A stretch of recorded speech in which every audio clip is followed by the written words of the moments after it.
ଆମ୍ବ ପର୍ବ, ଯାହା ଆଦିବାସୀ ଲୋକମାନେ ଚୈତ ପର୍ବ ବା ଚୈତ୍ର ପର୍ବ ବୋଲି କହିଥାନ୍ତି। ଆମ ମାଲକାନଗିରି ଜିଲ୍ଲା ଏକ ଆଦିବାସୀ ଜିଲ୍ଲା ଭାବରେ ପରିଚିତ। ଆମ ମାଲକାନଗିରି ଜିଲ୍ଲାର ଆଦିବାସୀମାନେ ଅନ୍ୟାନ୍ୟ ସମୟରେ ଅନ୍ୟାନ୍ୟ ପର୍ବ ପାଳନ କରିଥାନ୍ତି।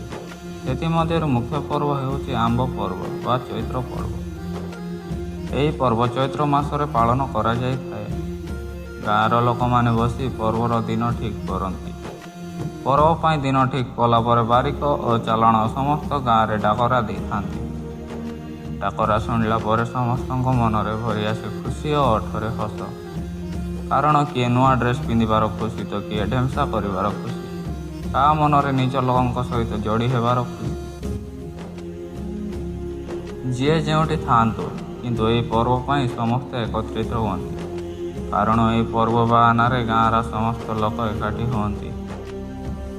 ପର୍ବର କିଛି ଦିନ ପୂର୍ବରୁ ହିଁ ଗାଁର ସମସ୍ତ ଘର ଲିଭା ପୋଛା ରଙ୍ଗ ଦେବା ଆଜି କାର୍ଯ୍ୟ ସମାପ୍ତ କରାଯାଏ। ଗାଁ ଏକ ନୂଆ ରୂପ ନେଇଥାଏ। ଚାରିଆଡ଼େ ଚକମକ ସବୁଜ ସୁନ୍ଦର ଗାଁ ବହୁତ ସୁନ୍ଦର ଦେଖାଦେଇଥାଏ। ଲୋକମାନେ ନୂଆ ଲୁଗା କିଣାକିଣିରେ ବ୍ୟସ୍ତ ହୋଇଯାଆନ୍ତି। ବଜାର ଭିଡ଼ ହୁଏ। ପର୍ବର ପୂର୍ବରୁ ହିଁ ଲୋକମାନେ ସମସ୍ତ ପୂଜା ଜିନିଷ କିଣାକିଣି କରନ୍ତି।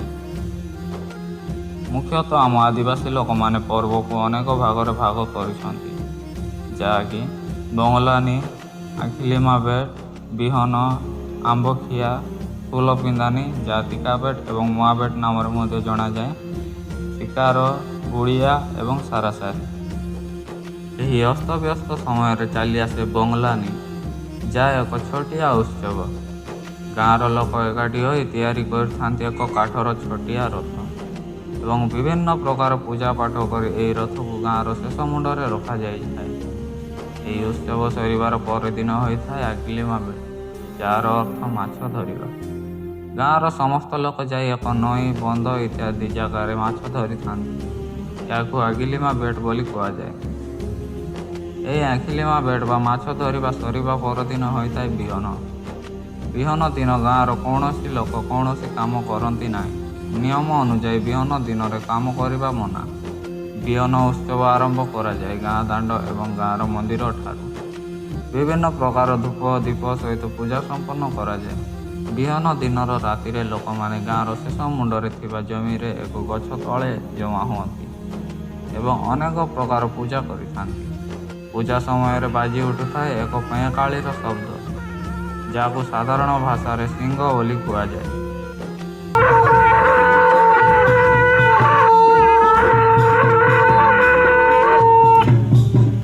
ପୂଜା ସରିବା ପରେ ସେହି ଜମିରେ ଧାନ ବୁଣାଯାଏ, ଯାହାକୁ ବିହନ ବୁଣା ବୋଲି କୁହାଯାଇଥାଏ। ବିହନ ସରିବାର ପରଦିନ ପର୍ବ ବା ଆମ୍ବଖିଆ। ପର୍ବ ପାଇଁ ଛୋଟରୁ ବଡ଼ ସମସ୍ତଙ୍କ ମନରେ ଥାଏ ଆନନ୍ଦ ଓ ଉତ୍ସାହ। ଆମ୍ବଖିଆ ଦିନ ଛୋଟରୁ ବଡ଼ ସମସ୍ତେ ନୂଆ ଲୁଗା ପିନ୍ଧି ଚମକମକ ଦିଶୁଥାନ୍ତି। ପର୍ବ ଆରମ୍ଭ କରାଯାଏ ତୋରଣ ବାନ୍ଧିବା ଠାରୁ, ଯାହାକି ଗାଁର ଲୋକ ଦେଇଥିବା ଚଣ୍ଡାଳ ସୂତା, ଆମ୍ବ ଏବଂ ଆମ୍ବପତ୍ର ସାହାଯ୍ୟରେ ତିଆରି କରାଯାଏ।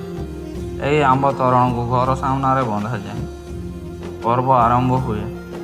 ପୂଜା ପାଇଁ ଆମ୍ବ ଏବଂ ଭାତ ମାଂସ ତରକାରୀ କରାଯାଏ। ପୂଜା ଭାତ ଓ ମାଂସ ତରକାରୀକୁ ଚୋରୁ ଭାତ ବୋଲି କୁହାଯାଏ। ଅନେକ ପ୍ରକାର ଧୂପ ଦୀପ, ରଙ୍ଗ ବେରଙ୍ଗର କୁକୁଡ଼ା ଏବଂ ପଶୁ ବଳି ସହିତ ପୂଜା କରାଯାଏ। ଶେଷରେ ଚୋରୁ ଭାତ ଓ ଆମ୍ବକୁ ପୂଜା କରାଯାଇ ଖାଇବା ପାଇଁ ବଢ଼ାଯାଏ। ଚୋରୁ ଭାତ ଓ ପୂଜା ଆମ୍ବ ଖାଇ ସମସ୍ତଙ୍କ ମନରେ ଆନନ୍ଦ ଭରି ଆସେ। ଏତିକିରେ ପର୍ବ ସମାପ୍ତ ହୁଏ ନାହିଁ।